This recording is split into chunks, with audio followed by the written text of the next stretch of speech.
channel Bahagia Dunia Akhirat. Klik like, subscribe dan tekan loncengnya.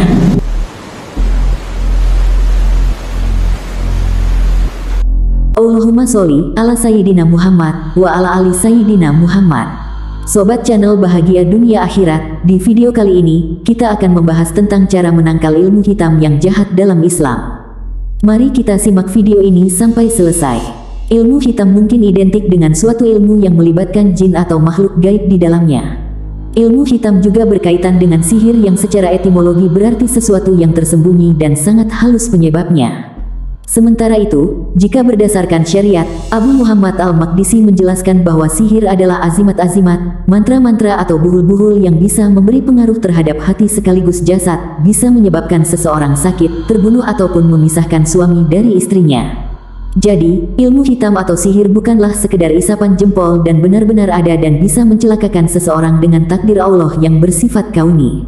Firman Allah Subhanahu wa Ta'ala dalam surat Al-Baqarah ayat 102, maka mereka mempelajari dari kedua malaikat itu apa yang bisa mereka gunakan untuk menceraikan antara seorang suami dengan istrinya. Dan mereka ahli sihir itu tidak dapat memberi mudarat dengan sihirnya kepada seorang pun kecuali dengan izin Allah. Allah memerintahkan kita untuk berlindung dari kejahatan sihir. Seperti pada salah satu ayat Al-Quran, yaitu surat Al-Falaq ayat 4, dan aku berlindung kepada Allah dari kejahatan wanita-wanita tukang sihir yang menghembuskan pada buhul-buhul. Dari situ kita bisa menyimpulkan bahwa sihir memiliki pengaruh buruk dan kita harus berusaha menjaga agar jangan sampai terkena pengaruhnya. Sihir memiliki berbagai bentuk dan tingkatan. Salah satu bentuk sihir yang mungkin sering kita jumpai di sekitar kita adalah tiwalah, yaitu sihir yang dilakukan untuk mendapatkan cinta seorang suami kepada istrinya.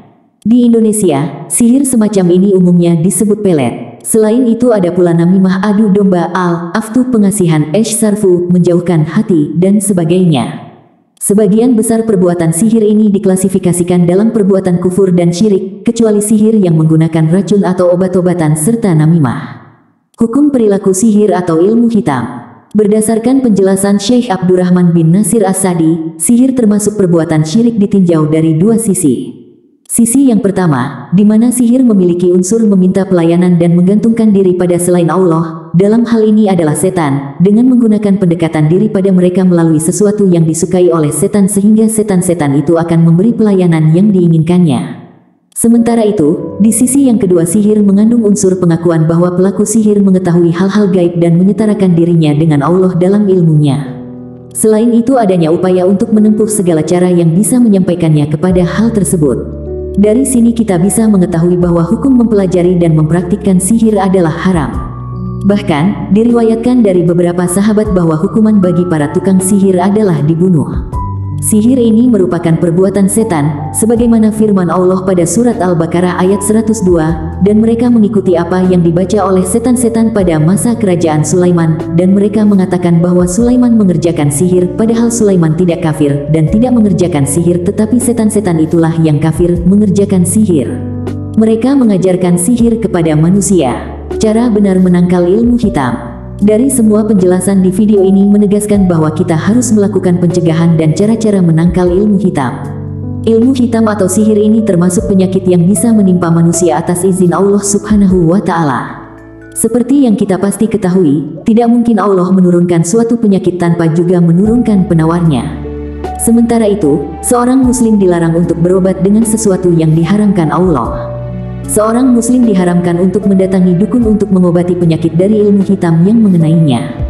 Hal ini karena hukumnya sama saja dengan mendatangi dukun dan mempercayai selain Allah. Apalagi, jika sampai meminta para dukun untuk melakukan sihir untuk mengusir sihir yang menimpanya. Semua ini termasuk dalam perkara gaib dan hanya Allah saja yang mengetahui. Maka, jika kita melakukan hal ini sama saja kita telah kufur. Rasulullah Shallallahu Alaihi Wasallam bersabda, barang siapa yang mendatangi dukun atau tukang sihir, kemudian ia membenarkan, mempercayai perkataan mereka, maka sungguh ia telah kafir terhadap apa yang diturunkan kepada Muhammad. Oleh karena itu, Islam mengajarkan cara menangkal ilmu hitam yang sesuai dengan syariat Islam sebagaimana berikut ini. 1. Berpegang pada tauhid. Hendaknya setiap muslim selalu mentauhidkan Allah Subhanahu wa Ta'ala di setiap keadaan dan selalu bertawakal kepada Allah. Tidak hanya itu, setiap muslim harus menjauhi perbuatan syirik, apapun bentuknya. Dalam firman Allah di surat An-Nahl ayat 99 hingga 100, sesungguhnya setan itu tidak ada kekuasaan atas orang-orang yang beriman dan bertawakal kepada Rabb-Nya. Sesungguhnya kekuasaan setan hanyalah atas orang-orang yang menjadikannya sebagai pemimpin dan atas orang-orang yang mempersekutukannya dengan Allah. Syekh Abdurrahman bin Nasir As-Sa'di, ketika menafsirkan ayat di atas, berkata, sesungguhnya setan tidak memiliki kekuasaan untuk mempengaruhi, mengalahkan orang-orang yang beriman dan bertawakal kepada Rabb-Nya semata, yang tidak ada sekutu baginya, maka Allah Subhanahu wa Ta'ala akan membela orang-orang mukmin yang bertawakal kepadanya dari setiap kejelekan setan, sehingga tidak ada celah sedikit pun bagi setan untuk mencelakakan mereka. 2. Menjalankan perintah Allah dan menjauhi larangannya. Berdasarkan sabda Nabi Muhammad SAW kepada Ibnu Abbas radhiyallahu anhu, wahai anak, sesungguhnya aku akan mengajarkanmu beberapa kalimat. Jagalah Allah, niscaya Allah akan menjagamu. Menurut Syekh Nazim Muhammad Sultan, makna sabda Nabi Muhammad SAW adalah jagalah perintah-perintahnya, larangan-larangannya, hukum-hukumnya serta hak-haknya. Caranya adalah dengan memenuhi apa-apa yang Allah dan Rasul-Nya perintahkan. Barang siapa yang menjaga perintah-perintahnya, maka Allah akan menjaganya. Penjagaan Allah terhadap hambanya adalah berupa penjagaan terhadap hamba itu sendiri, anak serta keluarga dan hartanya. Tidak hanya itu, Allah juga akan menjaganya terhadap agama dan imannya dari setiap perkara syubhat yang menyesatkan. 3. Tidak membiarkan anak-anak di luar menjelang maghrib. Nabi Muhammad SAW pernah bersabda, jika malam telah masuk, jika kalian berada di sore hari, maka tahanlah anak-anak kalian. Sesungguhnya setan berkeliaran pada waktu itu. Tatkala malam telah datang sejenak, maka lepaskanlah mereka. Hadis ini diriwayatkan oleh Bukhari Muslim. 4. Membersihkan rumah dari patung. Diriwayatkan dalam sebuah hadis Rasulullah, bahwa malaikat rahmat tidak akan memasuki rumah yang di dalamnya terdapat patung, salib dan gambar-gambar yang bernyawa serta anjing. Selain itu, sebaiknya rumah juga dibersihkan dari alat-alat yang bisa melalaikan seperti alat musik. 5. Membaca Al-Quran. Dari Abu Hurairah radhiyallahu anhu, Rasulullah Shallallahu alaihi wasallam bersabda, janganlah menjadikan rumah-rumah kalian layaknya kuburan. Sesungguhnya setan lari dari rumah yang dibaca di dalamnya surat Al-Baqarah. Dari hadis ini, maka dianjurkan untuk kita memperbanyak bacaan Al-Quran dan menjadikannya sebagai zikir harian. 6. Selalu berzikir sesuai syariat. Kita dianjurkan untuk selalu membentengi diri dengan selalu berzikir dengan zikir yang disyariatkan. Contohnya adalah zikir pagi dan sore, zikir setelah sholat fardu, zikir sebelum dan sesudah bangun tidur dan zikir-zikir lainnya. Kita juga dianjurkan untuk selalu berdoa setiap akan melakukan sesuatu, seperti sebelum masuk dan keluar rumah, doa masuk dan keluar kamar mandi, dan lain-lain. Ibnul Qayyim berkata, sesungguhnya sihir para penyihir itu akan bekerja secara sempurna bila mengenai hati yang lemah, jiwa-jiwa yang penuh dengan syahwat yang senantiasa bergantung pada hal-hal rendahan. Oleh sebab itu, umumnya sihir banyak mengenai para wanita, anak-anak orang-orang bodoh, orang-orang pedalaman dan orang-orang yang lemah dalam berpegang teguh kepada agama, sikap tawakal dan tauhid, serta orang-orang yang tidak memiliki bagian sama sekali dari zikir-zikir ilahi, doa-doa dan ta'awudzat nabawiyah. 7. Membaca zikir pagi dan petang. Rasulullah bersabda, gunakanlah waktu pagi dan waktu sore, serta sebagian waktu malam untuk beribadah. Hadits riwayat Bukhari 39. Dijelaskan oleh Imam Ali Al-Qori, bahwa Rasulullah mengajarkan untuk selalu berzikir setiap pagi dan sore, di mana dua waktu ini adalah waktu orang beristirahat dan waktu orang lalai. Selain itu, pagi dan petang merupakan pergantian suasana hari dari gelap ke terang atau sebaliknya, sehingga manusia butuh perlindungan untuk melewati malam atau siang. 8. Memakan 7 butir kurma, acuah setiap pagi. Berdasarkan pada sabda Nabi Muhammad SAW, barang siapa yang makan 7 butir kurma, acuah pada setiap pagi, maka racun dan sihir tidak akan mampu membahayakannya pada hari itu. Lebih diutamakan untuk memilih kurma yang berasal dari Madinah, karena menurut Syekh Abdul Aziz bin Baz, semua jenis kurma Madinah memiliki sifat yang disebutkan oleh Rasulullah tersebut.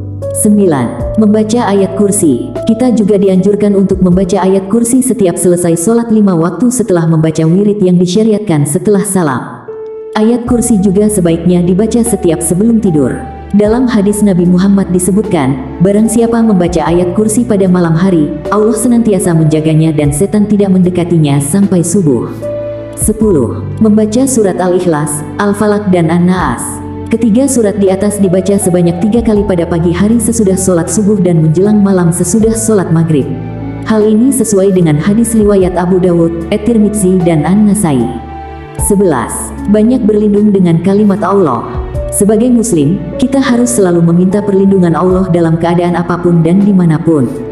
Sabda Rasulullah Shallallahu Alaihi Wasallam, barang siapa singgah di suatu tempat dan dia mengucapkan, A'udzu bikalimatillahi attammati min syarri ma khalaq, maka tidak ada sesuatu pun yang membahayakannya sampai ia pergi dari tempat itu.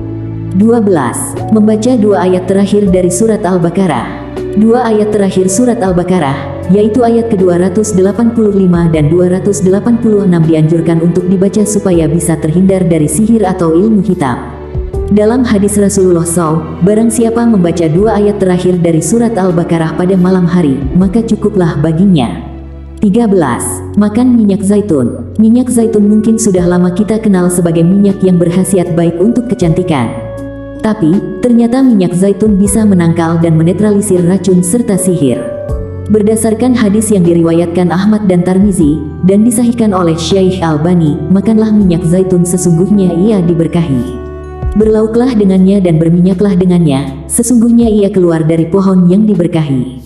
Selain memakan minyak zaitun, kita juga bisa mengoleskan minyak zaitun ini di bagian tubuh yang terkena sihir ataupun kerasukan.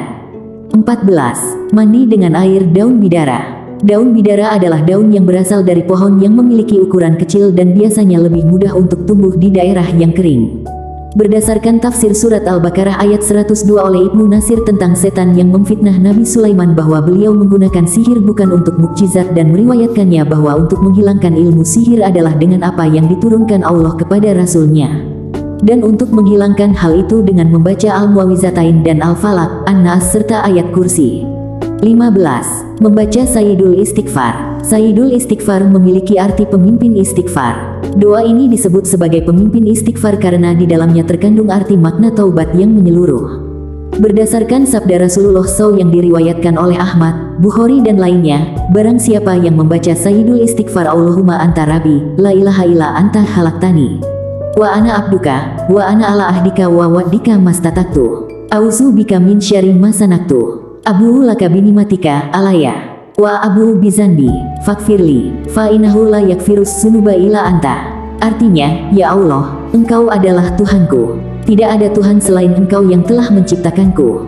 Aku adalah hamba-Mu, dan aku atas tanggungan dan janji-Mu selama aku masih mampu. Aku berlindung kepadamu dari kejelekan yang telah aku perbuat. Aku mengakui nikmat yang Kau berikan kepadaku.